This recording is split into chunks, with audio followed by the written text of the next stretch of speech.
A powerful wizard used a spell that tore the ground towards a group of youngsters. Their leader, however, used a spell to block the attack. Despite being tired, the young man confidently declared, "Now it's over, Labyrinth Master." The youngster extended his wand and a glow appeared at its tip. The magic turned the tip of the wand into an energy cannon. The power traveled toward the Labyrinth Master, who created 3 protective magic circles. The youngster's magic broke the magic circles and continued advancing. The Labyrinth Master was caught by the attack and swept away by it. A large explosion occurred from the impact of the magic. Thus, the achievement notification was received, along with thanks to the players for participating in the Labyrinth Abyss up to that stage. In the chair in front of the computer, the player stretched, celebrating having passed the increasing difficulty on each floor. Still, being a mage, he managed the completion. The player obtained the achievement of overcoming the master base. After passing the dungeon, he wondered if he should upload the video online. As he was thinking, a notification popped up on the screen. "Would you like to challenge the final difficulty? Developer?" As soon as the youngster accepted, the screen before him changed. A special ability, a turn-based hourglass, was unlocked because he had passed the turn-based master difficulty. Never having seen the ability before, he decided to use it, as his character Caleb was a mage. He began the new difficulty by distributing 10 stat points into wisdom and started the game. As soon as he clicked the button, a blinding flash erupted on the computer screen. The light was so strong that it illuminated the entire room and the window outside it. Caleb was awakened when he heard someone shouting at him. Before him, someone was yelling, "You criminal bastard, aren't you going to sober up?" Confused, the protagonist wondered if the man was talking to him. Caleb smiled, thinking it was a dream. It couldn't be that he was a criminal if all he did was play video games. Seeing the young criminal smile, the man became irritated. He violently threw him to the floor. Since everyone would realize it anyway, he left the crazy young man behind. Still wondering if it was a dream, Caleb questioned why he felt pain. He couldn't understand why this dream was so vivid. As he was thinking, a magic circle opened before him and many other prisoners. A man with a large mustache spoke loudly. "I know everyone has received magic wands. You have committed crimes and been imprisoned. The labyrinth is the last chance for you to change your destinies. If you survive and return alive, you can be set free with the money earned inside. If you wish, I will give you the opportunity to become students at the Magic University." Hearing the old man, Caleb looked down and saw the magic wand in his own hand. He thought about everything the old man said and was incredulous to realize he was inside the game. Shouting, the Master of Mages ordered everyone to enter the portal in an orderly fashion. Caleb and his group entered the labyrinth, a place resembling a dungeon. He looked around, not understanding what was happening. His appearance was that of the character Caleb. The protagonist knew that if they were truly in the game, no matter what monsters they encountered, it would be even worse if they didn't understand the situation they were in. He then decided to check his stats and those of the people who had entered with him. The last member of the group was trembling and smiling. "Guys, it's okay. Don't worry so much. The prophecy has arrived. We will all perish in its name." "Ha ha ha ha!" The man laughed maniacally, startling the others. Caleb watched as everyone panicked and went crazy. He hurriedly tried to control them. "Calm down! If we think together, we can survive." However, another group member began to scream, "Get me out of here! Please get me out of here!" He ran out and abandoned the group. Caleb followed him with his eyes and saw an attack happen. Something red flew past him. The man had fallen to the ground, and behind him, a goblin appeared. The crazy fanatic laughed and cried at the same time, raising his hands. "It happened exactly as I said." An elf who was with the group cowered in fear, seeing what happened to the man. Next to her, the fanatic stopped screaming when a spear hit him. Another goblin, maliciously, had reached the labyrinth corridor. The young woman fell to the ground, frightened by what happened beside her. The protagonist clenched his teeth, terrified. Before he could realize it, 2 goblins rushed toward him. Caleb felt his end was near. The goblins' attacks traveled in his direction. But as soon as one of them struck inches from Caleb, the turn-based hourglass ability was activated. Time would stop for a turn of 60 seconds. In the meantime, he could perform 4 actions. In the protagonist's eyes, the hourglass and gears appeared. Caleb's turn began, as did the 60-second countdown. Seeing the hourglass pass time before him, the protagonist was surprised. However, he soon realized that everything had truly stopped. He discovered how the turn-based hourglass ability really worked. As seconds passed, Caleb hurriedly tried to think. The first thing he decided was to raise his wand to block the sword. However, just raising the wand already cost him 1 action point. Since he had only raised his arm slightly, he knew it wouldn't be enough to block or deflect. Caleb ended up sighing, which made him realize he could speak without spending actions. This led him to understand that speaking was only considered conversation, not an action. Thus, Caleb made a decision. He raised the wand a little higher, spending his second action point. He spent the third point when 5 seconds were left. Using the fourth and final action point to complete the arm movement, he used the chat option for a spell, Fireball. The turn ended, and the turn-based hourglass ability went on cooldown for 60 seconds. From the tip of the wand, the fireball formed while the goblins were still stopped. As soon as time returned to normal, the fireball engulfed the goblins attacking Caleb. The frightened elf stopped crying, surprised by what happened. The fireball cast by Caleb only extinguished after eliminating the goblins. The protagonist felt a heat in his throat, sweating intensely after the scare. He didn't understand why he was there, but he refused to perish before finding out. Although not entirely certain, Caleb hoped that if everything was the same as in the game, there would be no better mage than him in this world. Since the location of the labyrinth exit was unknown, as was the amount of time they would be there, Caleb decided he would gather resources while searching for reliable companions. While rummaging through the pockets of the men who had been attacked, he noticed the elf staring at him. She flinched when he suddenly turned around and asked what spell was on her wand. Stuttering, she revealed she had the electric shock ability. In tears, the young elf, however, confessed she had never used a wand before. The protagonist sighed. Still, some help was better than nothing. He quickly swung the wand and instructed her, "Even if you've never used it, you have no choice. If a monster attacks, don't hesitate to use it." Having instructed her, Caleb invited her to search for the exit. Caleb didn't know if a developer or a divine being had thrown him there, but he swore he would survive such a mess. A few years ago, a labyrinth appeared. The monsters that came out through the labyrinth portal covered the entire surface. As a result, countless adventurers and mages perished. Caleb had discovered that, to train the labyrinth-exploring mages, humans threw prisoners inside and trained those who survived. That was the game's story. Caleb couldn't guarantee that everything he knew was correct, so he decided to be cautious. While following Caleb, the elf thanked him for being saved and introduced herself. "I am Yahello." The protagonist also introduced himself to her, and they both continued walking in silence. Yahello observed the protagonist and commented, "Caleb is quite calm and quiet, but during the transport, you spoke quite a bit with the others." Caleb was surprised and gritted his teeth upon discovering that other people knew the original owner of that body. Yahello told her story to Caleb. "I lived in the fairy forest and worked at the errand center, which, disguised as delivery service, actually sold illegal goods." She revealed that she was imprisoned and, unable to pay bail, ended up in this situation. Despite understanding that she continued to speak because she was scared, Caleb asked Yahello to be silent. At that moment, unexpectedly, the turn hourglass was activated. The protagonist realized too late that they had stepped on a trap. Trying to stay calm, Caleb first ensured there was nothing in the surroundings, as traps usually emerged from the walls. He didn't find any holes in the wall aimed at Yahello, so he looked the other way. Despite the risk, he decided to spend an action point to turn his head. Looking the other way, he saw no trap holes. Spending another action point, he checked the ceiling. Everything above him was clean. Caleb remembered that on the first few floors there were 4 types of traps. There was the spike trap, where a spike rose vertically to hit the foot of the person who activated it. There was also the explosive pressure trap. If this one was activated, both would be caught in the blast radius. There was also the poisonous gas trap and the sleeping gas trap, ideal for turning intruders into monster food. Finally, there was the pitfall trap, which dropped whoever stepped on it to the second floor. Since the hourglass had been activated, indicating he was in danger, Caleb ruled out the first option. As there was no time to prepare for the others, he became extremely frustrated. "If I lift my foot now, I'll be in danger too, so I just have to keep stepping on this." The protagonist used his third and fourth action points to step on the tile Yahello had stepped on and activated the trap. With all points used, the turn ended. Yahello ended up stumbling over Caleb's foot, falling forward. Surprised, she hurriedly asked why he tried to knock her down. The protagonist reprimanded her. "Yahello, you stepped on a trap. Because it was activated the moment you stepped on it, I had to step on it too." Yahello became extremely frightened and, apologizing, asked what she should do. Caleb reminded Yahello that they had seen some barrels on the way there. He asked if the elf could bring one of them back. Yahello nodded and hurriedly ran back the way they came. Caleb believed that a heavy object could press down the trap. He expected Yahello to return in 10 minutes, but 30 minutes later, she still hadn't returned. The protagonist bit his lip, wondering if Yahello had stepped on another trap on the way, or even encountered a monster. He blamed himself for the insanity of stepping on a trap to save someone else. While chastising himself for not being selfish, he heard Yahello's voice. "Caleb, I brought it." Yahello, upon seeing him, asked if he had waited long. "I'm sorry, it was too heavy." Thanking Yahello for returning, the protagonist asked her to place the barrel on the tile he was stepping on. After stepping away, the protagonist took his wand with the telekinesis ability. He wanted to move the barrel to activate the trap and test it. With the power of the magic wand, he used the move spell. The barrel was shifted to the side, and immediately an explosion occurred. As soon as the path was clear, Caleb called the wide-eyed Yahello to continue advancing. That was a pressure plate trap. Luckily, it was within the range he had predicted, only about 2 meters away. Despite having several things to pay attention to, Caleb still had hope. He had distributed 10 attribute points into wisdom, and thanks to the hourglass, possessed the initiative. Since he was on the first floor, his firepower with 10 wisdom points was sufficient, but he still hoped to confirm if he could activate the hourglass whenever he wanted. Caleb also wanted to find out if spells in any way cost action points. As they advanced, another goblin appeared. Caleb smiled upon seeing it, as he had been waiting for this moment. Immediately, the hourglass was activated, starting Caleb's turn. The protagonist initiated combat by using Fireball, which cost 1 action point. While the fireball was being cast, it entered a 5-second cooldown. He immediately used a second fireball, spending a second action point. This confirmed that the casting cost was 1 action point. Soon the turn ended, and the 2 fireballs traveled toward the 2 goblins. Upon hitting the monsters, the fireballs exploded. The goblins fell without even managing to attack. Caleb, who could theoretically cast 4 fireballs per turn, surprised Yahello. The elf's eyes lit up. Caleb seems to have the talents of ultra-fast casting and spell animation removal. Having just one is incredible, but having both is unbelievable. Looking down, Yahello, however, revealed she couldn't cast magic. She apologized for being useless and returned to accompanying Caleb. Although Yahello was neither a good warrior nor a mage, Caleb had expectations because she was an elf. Curious, he asked how many meters she could jump. Yahello tried to recall her time living in the fairy forest. About 4 meters, I think. The protagonist was surprised. This meant Yahello's agility was at least 5 points. Caleb hurriedly ran and retrieved a bow a goblin was holding, asking her to try using it. Holding the bow and playfully pulling the string, she revealed that she actually felt comfortable with it, as she had used bows a few times in the fairy forest. Since she was at ease, Caleb asked her to help him with rear attacks. He looked at the wand she possessed, wanting to take it over. Yahello handed the magic wand to Caleb, stating she would buy him time to cast his spells. In possession of 4 wands, the protagonist had become a 1-member party. Suddenly, Yahello's ears twitched. She heard something and hurriedly warned, "Caleb, something is following us." The protagonist quickly turned around and stared into the darkness of the labyrinth corridor. However, nothing appeared. Caleb complained to Yahello, but she swore she had heard something. Thinking about it, the protagonist told Yahello to close her eyes. The young woman was confused, not understanding why she needed to close them. The protagonist bent down, and after she closed her eyes, gathered some stones, asking if Yahello could identify them. Yahello thought for a moment and stated there were 3 stones on the floor. Caleb was surprised as Yahello's hearing functioned like a mapping system through sound. The protagonist hurriedly asked how many people were following them. Yahello, worried, revealed that there were 4 people approaching rapidly. Considering the worst-case scenario, Caleb knew fighting a full team wouldn't be easy. Therefore, he made the decision for them to hide. The pair ran quickly down the rest of the corridor until they found a large puddle at a fork. Before the enemies arrive, "Let's hide over here and wait." Caleb and Yahello hid behind a wall and watched in silence. Caleb was tense while Yahello was trembling with fear. As soon as the group approached, the protagonist shouted, "Stop! Why are you following us?" Caleb raised 2 wands while Yahello raised her bow and arrow. In front of the group was a bald man hiding behind a shield. He lowered the shield and smiled maliciously. "Hand over that elf to us." The group of 4 had stopped over the large puddle and shouted, "Hand over the elf and we will spare your life, kid." The bald man confidently stated that low-level magic would not penetrate his shield, nor would poorly made arrows. Caleb and Yahello felt pressured upon seeing the shield. The bald man confidently told them to stop wasting energy and make things easier. He made one last proposal, to join them as a team of 5. Yahello was scared. She was on the verge of tears as she looked at Caleb, hoping he would make a decision. The bald man told him to think carefully. The protagonist was indeed thinking carefully. He knew that with just him and Yahello, he could sleep peacefully, but with 4 other strangers full of malice, he couldn't even close his eyes. Thus, Caleb warned, "Cut the bullshit and leave or it will be the end of you." Caleb's words cheered Yahello up. However, the bald man thought he was joking. Caleb, though, showed he was serious. The bald man sighed and ordered his group's archer to shoot. At that moment, the hourglass was activated. Caleb's 60 seconds began. He had given the bald man and his group a chance. Holding 2 magic wands, as he had been on alert from the start, he exploited the enemy's arrogant mistake. That group was standing in a water puddle. In one of Caleb's hands was the magic wand with the electric shock spell. Such a spell would normally only stun the target, but with water involved, the story was different. The protagonist spent his first action point casting electric shock. The electric shock was aimed precisely at the puddle the group was standing in. Knowing that the bald man would drop his shield when stunned, Caleb planned to target each of them. The second action point was spent on a fireball. Only 10 seconds had passed. The first fireball aimed to hit the puddle and catch everyone. Another fireball casting was used, aimed at the bald man. Finally, one more fireball casting was used. As soon as the 4 action points were used, time returned to normal, and the bald man's group was met with the launched spells. The electric shock hit the puddle beneath their feet. The entire group was electrocuted. Their shields and swords were dropped. Before they could react to protect themselves, the fireball was already approaching. The fireball exploded in the puddle, creating steam due to the heat. The group's vision became blurry, and the bald man shouted, "Scatter!" However, as soon as he shouted, a second fireball crossed the water vapor towards him. The explosion hit its target, creating a smoke curtain amidst the mist. Caleb hurriedly shouted for Yahello to attack as well. Yahello used her super hearing to locate the enemies amidst the smoke and steam. She confidently shot an arrow upon locating them. Amidst the smoke, a high-pitched scream was heard. Hearing that the first attack hit a target, Caleb shouted, "Shoot all the arrows!" Since Caleb's magic was still on cooldown, the protagonist hoped Yahello could take down at least one enemy in the meantime. Since the bald man had been hit by the fireball, Caleb wished she could at least take down the other three. Only a few seconds remained for the hourglass cooldown to finish, but to Caleb, it felt like hours. Telling Yahello to focus on the warriors first, Caleb warned that he was almost ready to attack too. Yahello was confused by Caleb, as she had already taken everyone down. The protagonist was puzzled, as he only heard 2 arrows being shot by Yahello. When the smoke and steam dissipated, Caleb could see the 4 enemies fallen on the ground. One of them had an arrow buried in them. Another enemy had been hit. The arrow passed through him, hitting a third. The protagonist trembled as he commented to Yahello, "You are a scarier elf than I imagined." Almost starting to cry again, Yahello defended herself. "No, I was scared too. I really put a lot of effort into shooting those arrows." Suddenly, one of the enemies coughed, revealing he was alive. The bald man woke up thinking he had fainted. However, upon looking at his hands, he realized they were gone. Seeing how he was still alive, the protagonist stared down at him. The bald man's voice trembled as he asked, "Who are you?" "Someone who can cast without an incantation." "Why would you be in a place like this?" 3 spells without any delay? Blaming the world for being so unfair, the bald man feared the human and the elf before him. The protagonist almost laughed upon hearing the bald man call the world unfair. "You were the one who came to the labyrinth with evil intentions." This time, the bald man became irritated. "Do you think anyone ends up here by choice? I was exiled and imprisoned for having no talent for magic." He gritted his teeth and bit his lips. "If I had half your talent, my life wouldn't end like this." Blaming a life of bad luck, the bald man fainted. The protagonist looked at him one last time before ignoring him. At that moment, Yahello approached, apologizing to Caleb for saying earlier that she had finished everyone. However, Caleb didn't blame her and asked her not to apologize. "Thanks to you, Yahello, we are safe." Curious, the protagonist asked if it was her first time hunting. Yahello hurriedly replied that it had been her first time using a bow against someone. The protagonist revealed that it was also his first time casting a spell against someone. However, he reminded her that they had done this to survive. Changing the subject, Caleb called her to check the items the enemy group carried. Caleb internally didn't understand why he was so calm. "If this were reality, I would be going crazy, but this doesn't feel real enough for me to be shocked." With this in mind, he approached the first man hit by Yahello's arrow. While collecting, he thought about the previous fight against the goblin. At that moment, Caleb truly thought he was going to perish. It seemed, however, that he had become mentally stronger after that. Still, the awful stench of bodies was not something he believed he would get used to. While Caleb checked one side, Yahello ran to him, showing a backpack she had found. When the elf threw the backpack on the ground, Caleb wondered what was inside. Yahello guessed the items belonged to other adventurers who had been attacked. Inside the backpack were countless items: handkerchief, Bible, frying pan, bread, knife, rope, wallet. The duo also found an ID card for a person named Abison, an F-rank adventurer. Looking at the young man with white hair in the photo, Yahello commented that he looked different from all 4 they had eliminated. The protagonist replied that he must be the original owner of the backpack. They didn't know what had happened to the young man named Abison, as there were countless ways to end up having your hit points zeroed in the game. Caleb recalled how the bald man seemed to know basic battle positioning, but because he hadn't expected him to use abilities, he ended up being tricked. Caleb wondered if, had the positions been reversed, he would have anticipated the possibility of what he himself did. He reached a conclusion. It was impossible to predict. He would end up just like the bald man. In frustration, Caleb gritted his teeth, as without the hourglass ability he would have already been eliminated. Relying on power and luck in this way was not the protagonist's player style. He didn't want to depend on anything. Frustrated, Caleb took the lead, calling Yahello to continue exploring the labyrinth. With a sharp gaze, Caleb set an objective. "I need an impeccable and complete strategy that allows for no variables, because this involves above all my life." Following the new path, the protagonist would face the next challenge. This was clearly a world within a game, but for him it had become reality. Walking without stopping, Yahello was panting heavily. 12 hours had passed while hunting goblins, so a state of exhaustion was natural. As soon as Caleb suggested they take a break, Yahello's eyes lit up. A bonfire was lit. The pair set up camp where they stopped to rest. Yahello warmed a piece of bread and passed a slice to Caleb. While Caleb was eating, The elf lowered her head. Thank you so much for saving me twice today. Even with Caleb saying she had put in the effort, Yernal trembled with fear, imagining what would happen if Caleb had accepted the bald man's offer. But upon hearing that Caleb would not abandon a companion, Yernal's eyes filled with tears. Determined, Yernal told him to sleep first while she kept watch. Caleb covered himself and accepted the offer. As soon as Caleb entered a resting state, experience points were received, and he leveled up to 3. This made him discover when he received experience rewards. In Caleb's stats, he had the 10 points distributed into wisdom before transmigrating, plus 2 extra points provided by the wands he held in each hand. As he thought, Caleb discovered he could check Yernal's information. Yernal had also leveled up to 3. She had 8 points in agility with 1 extra point totaling 9. She also had 2 points in dexterity. The high agility was due to her elven race. Caleb could also see the sound mapping ability Yernal possessed. Since he was the one who could distribute points, Caleb increased Yernal's agility from 8 to 10 points. As soon as he exited the rest state, the protagonist woke up in the labyrinth. It was obvious he wouldn't return to reality. He quickly told Yernal to sleep. The elf was standing, using her bow as a crutch to avoid sleeping. She quickly threw the bow away and curled up to rest. However, before sleeping, Yernal saw Caleb pick up the shield. The protagonist muttered while looking at the shield, "I'm doing a check." After putting down the shield, the protagonist picked up a magic wand. He cast the fireball spell, attacking the shield and causing a large explosion. Caleb felt his power had increased, and by successfully destroying the shield with magic, he realized that what he saw during rest was not just a mere dream. Yernal was impressed by Caleb's attack but soon fell asleep while speaking. Caleb was about to explain what he would do from then on when he realized Yernal had already fallen asleep. When Yernal woke up, the pair extinguished the bonfire. Yernal was curious to know when they would find the exit. Since the exit location was random, Caleb believed it depended on luck, and his was the worst. Sighing, he believed it would take a week for them to get out. However, it didn't take long before, upon reaching the end of a corridor, Caleb found a large iron door with an exit sign above it. Some adventurers were guarding the door. Looking at the group's equipment, in Caleb's eyes, they were an experienced party, so they needed to be careful. The group noticed Caleb and Yernal. The dwarf in front of the group shouted to them,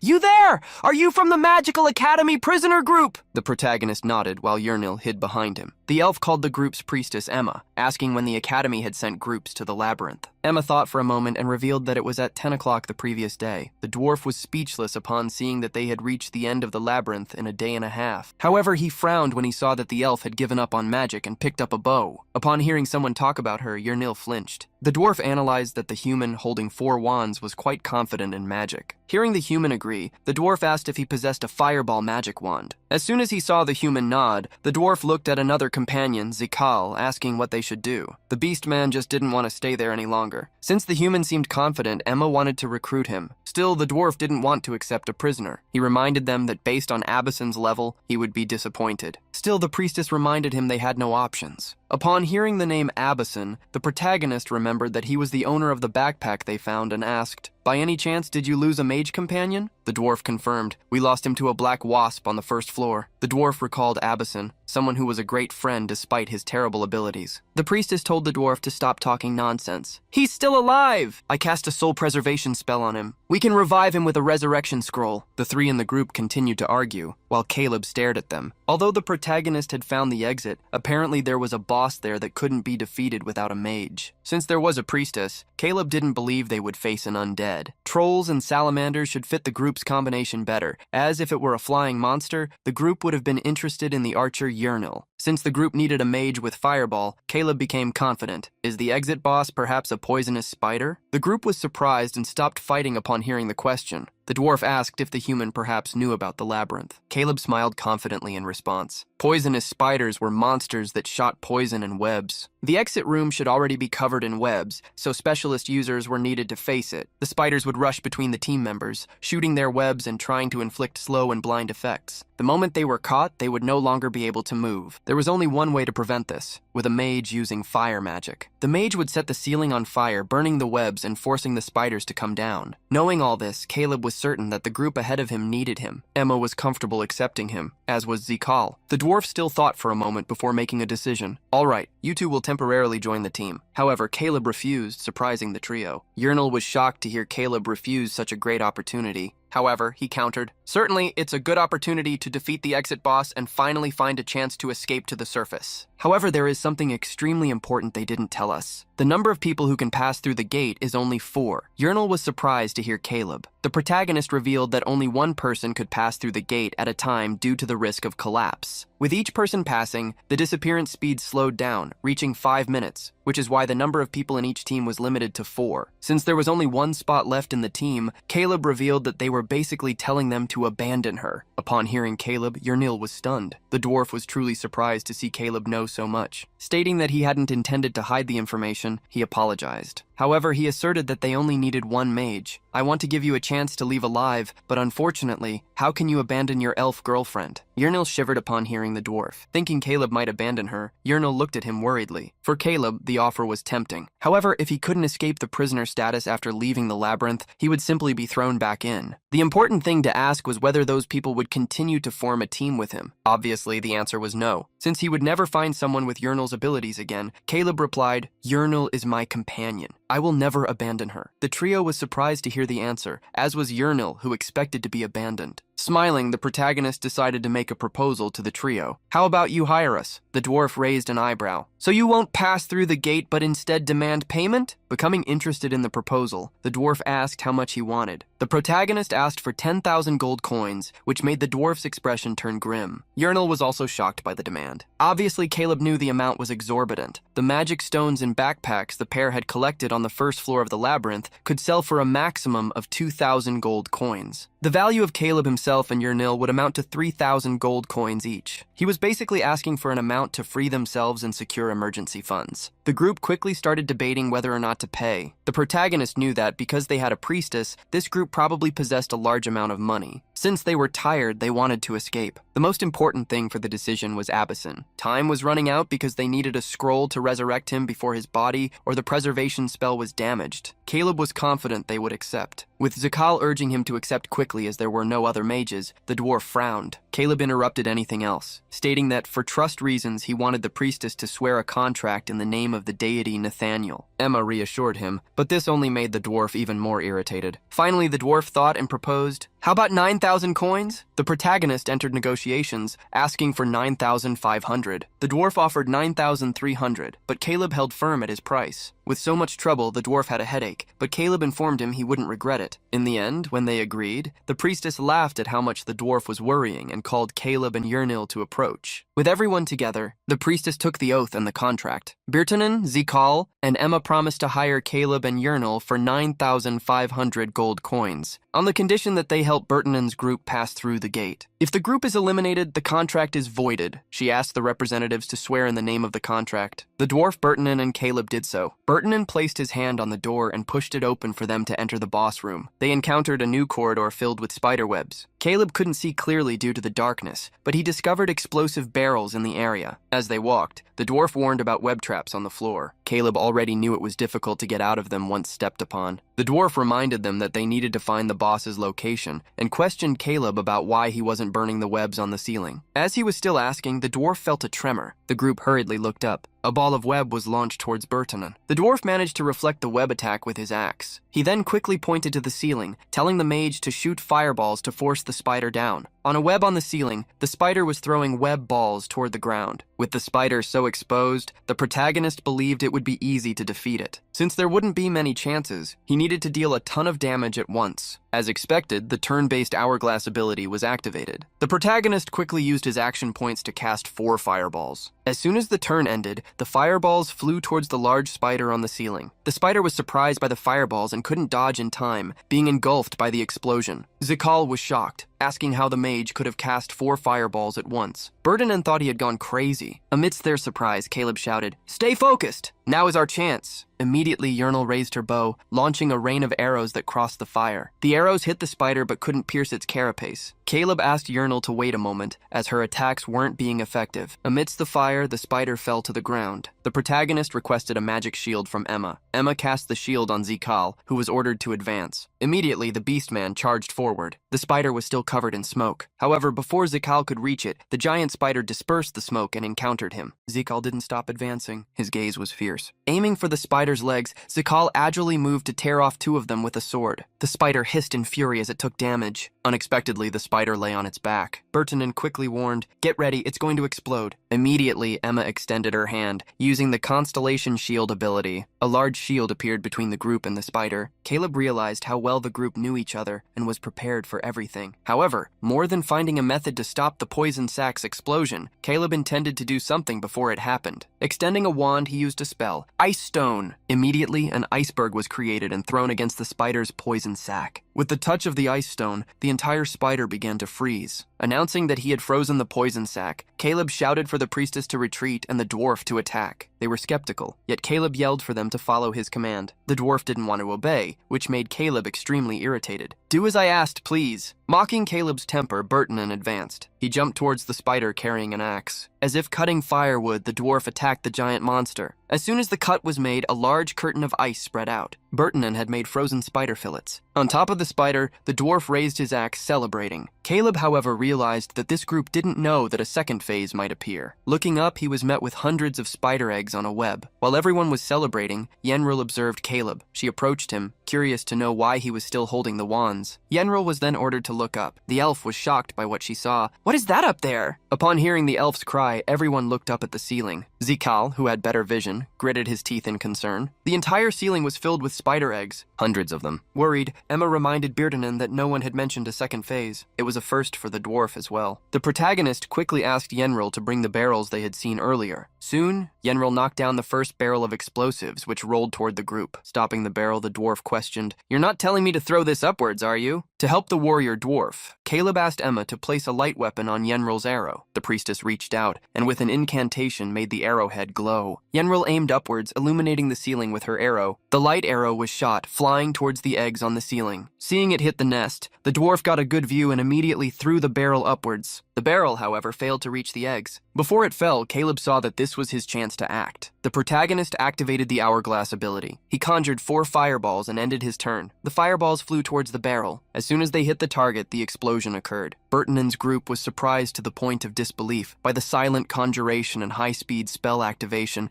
Caleb used once again. They wondered if the hunts were always this easy. Recognizing Caleb's talent, Bertonen wondered where he had come from. As soon as they destroyed the eggs, the protagonist noticed a change. A large exit portal appeared. He sighed as everything was over. Being with an experienced group made things easier, but not being in control of everything like in games was frustrating for Caleb. Before leaving, Zakal gritted his teeth. "Hey, rookie, what exactly are you?" He smiled like a kitten that found an owner. "In the beginning, you used too many spells. I thought you were trying to destroy us all." Impressive. The protagonist blamed himself for not doing it, as the portal could have become his. Seeing that this was a joke, Zakal smiled. The dwarf approached, revealing how impressed he was. That's not the kind of skill a prisoner should have. "What did you do before?" The protagonist was just a gaming addict. So not knowing what to answer, he said anything. "Just a prisoner from the Magic Academy." Noticing that Caleb seemed unwilling to answer, Bertonen still accepted the response, as everyone had their own stories. Yenril approached, relieved that they defeated the boss without even taking damage. Bertonen shared her opinion. "To be honest, I only agreed to the contract because I thought you guys wouldn't manage." Concealing the furious Yenril, the protagonist revealed he had already imagined Bertonen's thoughts and calculated the requested value based on that. Stating that he would pay the required amount, Bertonen swore that it wouldn't end like that. The protagonist agreed. "Exactly. It's not over yet." The group was confused as the gate was right in front of them. However, Caleb reminded them, "We still need to establish the contract in the village." Yenril was surprised to hear about the village. Emma then reminded her that the contract stated they needed to exit through the portal. Yenril was shocked as the portal had already appeared. She pointed at the portal, asking if they couldn't just go through it. Emma explained that, unfortunately, contracts sworn to the goddess of justice had to follow exactly what was written. Therefore, both Yenril and Caleb needed to pass through the portal for it to be fulfilled. The elf was shocked and asked what would happen if they couldn't manage it. The answer was simple: the contract would be voided. Yenril seemed frustrated and confused. Caleb didn't expect to receive the money up front, as no one would carry 10,000 gold coins into a dungeon. Yenril hurriedly asked if Caleb knew about this. The protagonist nodded, revealing that high-value contracts made in dungeons were always finalized back in the city. Zakal was surprised and now understood why the stingy boss had haggled. Bertonen, irritated, stated that he was taking care of the team's money responsibilities. Excited, Zakal asked Caleb to manage to return alive to take the dwarf's money bag. Emma, however, reminded him that the wallet belonged to everyone. Before the group passed through the portal, the protagonist stopped them and picked up the backpack he was carrying. This backpack belongs to your companion. It belongs to Abison. The group was surprised to hear his words. The dwarf ran toward the backpack. Checking it, he realized why it looked familiar. He hastily asked where his friend's body was, but Caleb revealed they had obtained the backpack after fighting another group. Emma was surprised. For Zakal, this was a huge coincidence. Frowning, Bertonen believed he wanted something in return. The protagonist only asked them to leave the backpack so he could use it. Bertonen was surprised not to hear any more money demanded. The dwarf did not disagree with the request. He quickly took all of Abison's items to hand over the bag and some rations to Caleb. Seeing the dwarf hand over all the food, Caleb asked if he didn't plan to return to the labyrinth soon. The dwarf revealed that it took time to obtain a resurrection scroll. They had already used one. Emma explained that Abison had already been attacked once, which is why they needed to spend what they had. Seeing how unlucky Abison was, the protagonist inwardly wished for him to stop going into dungeons. Sighing, the dwarf admitted that Caleb was 1,000,000 times better than Abison. Laughing heartily, Zakal imagined they could have recruited him from the start. While the group talked and had fun, Yenril became downcast. She suddenly raised her hand and unexpectedly asked, "Could you take Caleb with you now?" Everyone was surprised by the elf's question, including Caleb himself. Yenril asked if at least one person from their side could receive the reward. Everyone watched the elf become increasingly melancholic. Downcast, she continued, "Caleb can receive the reward, become a free citizen, and join your group. He could even use the leftover money to buy equipment." Shocked by Yenril's words, Emma asked what she would do. "Even a mage like Caleb hardly survives in dungeons alone. You wouldn't last a single day." Yenril already knew that. She clasped her hands, gripping her bow tightly, as her voice became shaky. "Honestly, I don't think we would find the exit again. If things continue this way, we will meet our end in the dungeon. Caleb, please don't stay here because of me." Remembering how she had been saved by Caleb against the goblins, the pressure trap, and even against the bald man, she thanked him for getting them this far. The protagonist was dumbfounded by the melancholic thank you. Yenril sobbed with every word. "Thank you so much for everything, Caleb. I will never forget. Please live well, for both of us." The dwarf was concerned by Yenril's words. "Miss, recruiting members from other groups inside the dungeon is considered misconduct." Yenril was surprised, recalling what they had been discussing. The dwarf scratched his head, revealing that he only considered them useful because they had defeated the boss and had never thought about what would come next. Correcting himself, the dwarf stated, "It's different now. I want to treat you as an official group, not as prisoners. That's why I will make an offer to both of you. Caleb, if you accept, I would like to officially recruit you. You will receive 25% of our earnings, in addition to the reward of 9,500 coins." Thinking she would be left out, Yenril hung her head. Caleb was surprised by the generous offer. Yenril then tried to push him to accept, stating that she would manage somehow. Holding his hand, Yenril said he couldn't be left behind because of her. "Please, let's part ways with a smile." At that moment, as Yenril's tears fell, the protagonist received a notification. Hourglass expansion opportunity. If you stay by Yenril's side now, her trust will reach 100%. With time paused, the protagonist looked at the notification. There was more information in it. If Caleb kept Yenril's trust above 80%, he would be able to give her commands during turns, and she would execute them of her own will. Returning to his thoughts about the game, Caleb remembered that skills were enhanced based on level and different progression paths. The path he was following might allow him to give commands to group members. While Yenril was crying, the protagonist reread the information. He knew this wouldn't work for extreme or impossible commands, but simple things might work. He didn't know how many action points each command would cost. This could be a crucial change, as Yenril's actions would happen immediately. Faced with all these thoughts, the protagonist smiled. Having made the proposal, the dwarf waited for an answer. Caleb gritted his teeth at being rushed by him. Activating the hourglass to think better, he analyzed all the options. He could stick with the hourglass expansion, as well as Yenril, or he could escape the dungeon and join a veteran group. As soon as the minute was up, he made a decision. Caleb grabbed Yenril by the wrist and replied, "I appreciate the offer, but the answer is the same. I am escaping the dungeon with Yenril. Please go ahead and pass through the portal as planned." Crying, Yenril was left speechless. The dwarf and his group were shocked by the response. Caleb showed that he was serious and firm in his decision. Thinking long-term, making Yenril more useful was more profitable. Obviously, he was also not heartless enough to abandon her. Yenril, despite staying with him, thought he had gone mad. "Caleb, why aren't you going?" Suddenly, Zakal surprised his group by walking towards Caleb. The beastman cried like a child. "You are such a nice guy. I called you a rookie, but it seems I was the rookie." Emma was quite excited, as the Magic Academy seemed to have found a gem this time. Bertonen felt he wanted Caleb even more in his group. Breaking the emotional mood, Emma asked how the two planned to defeat the next portal boss. Remembering the subject, the protagonist asked if they could keep the spider's body. The dwarf quickly got annoyed, refusing the request. The protagonist then asked if he could buy it. He offered 1,300 coins, but the dwarf haggled to sell it for 1,500. Changing the subject once more, Bertonen asked the name of the elf accompanying Caleb. If I recall correctly, your name was Pretty Nil? Even while crying, the elf got irritated. What? My name is Yenril. Winking at the young woman, the dwarf gave a thumbs up. The sincerity you showed was even cooler than 4 rapid fireball attacks. Asking both of them to return alive, the dwarf approached Yenril, handing her a small gift, 4 potions. Since he had nothing to give, Zikal stated he would buy the duo a drink when they got out. The dwarf wished Caleb and Pretty Nil good luck, who corrected him one last time. It's Yenril! Emma reminded them that upon reaching the city, they should go to Nathaniel's temple to look for her. Before leaving, she also cast a spell. May Nathaniel's blessing be upon you. A divine power fell upon Caleb and Yenril. They would receive 1 point in all stats for 12 hours, in addition to immunity to curses and rot. Thus, the trio headed to the portal and said their goodbyes. Zikal asked them to remember him, and Emma wished them good luck. The dwarf thought for a moment before leaving and picked up a stone. This is the farewell for now. That stone was an E-rank mana stone. Using a mana stone counts as one person passing through the gate. In dungeons, using mana stones helps portals appear faster. It is the proper etiquette toward the next group. As soon as the mana stone touched the portal, making it turn red so only one more person could pass through it, the dwarf instructed, if you return alive to the city, meet me at the Adventurers Guild. My name is Bertonen. I will be waiting for you. As soon as the dwarf passed through the portal, it closed. At that instant, Yenril fell to her knees on the ground. Frustrated, she questioned Caleb. Why did you do that? How can both of us defeat another portal monster? Caleb looked at the girl but didn't seem as worried as she was, because he, who had been shaped by years inside games, had already calculated everything. Touching the elf's shoulder, Caleb asked her not to cry, as they could manage it. He asked her to get up so they could start removing those spider fangs. At that moment, Yenril's trust reached 100%. Although she was doing what Caleb asked, Yenril complained, I'm not saying this to avoid work, I really meant it when I said I would do anything. You could even use me as a shield if you wanted to, but wouldn't it be easier if we collected the fangs together? The protagonist watched Yenril pull out the spider fangs and asked her to trust him. He asked her to continue, as he had his reasons for telling her to do that alone. Although Caleb wanted to help, the success rate of the extraction depended on the dexterity stat. Yenril possessed 2 dexterity points while Caleb had none. Furthermore, Caleb intended to review the expansion skill. He wanted to create plans in advance for future fights. The protagonist checked the skill information again. He focused on the part that said difficult actions or commands against natures might not be executed. Caleb wondered if, should he order Yenril to attack the uncooperative dwarf, she would actually do it. There was also the possibility of ordering her to shoot 10 arrows at once, something physically impossible. Although he could imagine the limits, he wanted to test them. Caleb continued to watch Yenril until she finished collecting all the fangs, cheering. The protagonist then took the bag so they could keep moving. They could also craft poison arrows on the way. With all the spider fangs in hand, Yenril celebrated discovering a new talent. The protagonist was satisfied with Yenril's change in mood. She'd been crying just minutes ago, but in a place where the end was lurking, seeing her smile was the best that could happen. Sometime later, the protagonist explained to Yenril that she just needed to combine the goblin arrows with the poisonous fangs to create the poison arrows. Having explained, Caleb handed the mission of making the arrows over to Yenril. Yenril, however, didn't know if upgrading the arrows would really be useful in battles. The protagonist revealed that in fact, she wasn't dealing damage because her equipment was horrible. Equipment was important for archers. Since they couldn't obtain a new bow, the protagonist hoped they could at least get better arrows. Creating new arrows wasn't that difficult. They just needed to stick the old arrow into the poisonous fang. Caleb showed Yenril that even with a terrible bow, she could demonstrate great power. The protagonist left it up to Yenril once again to make the arrows. Success in crafting generally depended on her skill attribute. Before Caleb expected it, Yenril had already embedded the arrow into the giant tooth, perfectly completing the upgraded arrow. The protagonist was shocked. How did you do that? Yenril revealed that she had just gently inserted the arrow, and it worked. It was easier said than done. If Yenril had pressed harder than necessary, the poison at the base of the tooth could have exploded and hit her. The poison arrow dealt 7 damage, but the poison could deal 60 to 68. It also created a cloud of poisonous gas. Caleb instructed Yenril to use the poison arrow only when he instructed her to,